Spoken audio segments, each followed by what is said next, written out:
I don't so much have of a question as I got a proposal. On that $6 million frozen in the First Bank and Trust, you know, there was a provision to retrieve that money with by Judge Doug Hott, that if they both agreed to it, then they could withdraw the funds and spend it for that purpose. Leslie Harjo, to her credit, made a proposal to withdraw some money to fund the Indian child welfare, the youth shelter, the elderly nutrition, but Janice Boswell would not agree to that. I don't know why. Maybe she felt it was a threat to her position of power, or did not want to legitimize Leslie Harjo's position. But as of now, we are still in the same situation we were then. We have two different governors. Now, I don't know for sure, but I don't know. I believe that provision still applies. You may want to get your lawyers to talk about it.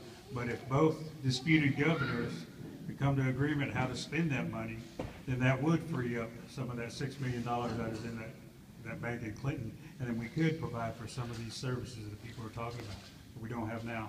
Have y'all talked to any lawyers or discussed that with Mr. Flyman about maybe y'all can compromise and come together and find a way to meet where the previous administration didn't, and agree to work together for the benefit of the tribe? That lawsuit or whatever happened in court was between Harjo and Boswell. Yeah, but they're no longer governors. They're no longer here.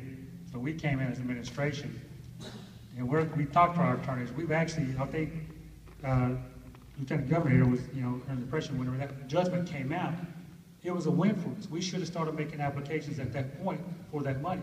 We still have that mind thinking right now that we want to start making applications for that money to go back into ICW, social services, you know, those natures that are non-controversial, so to say, so that way that money can actually start being drawn out, and we can identify funds or those grant or the accounts and information like that. So that's what we want to do.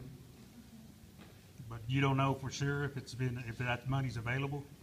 We've just actually got to speak with our attorneys about that situation, and I think they're also on board with us trying to make those applications. So we're trying to put together, I think Clark and their team's trying to put together that information so we can start attempting to make that application for those monies.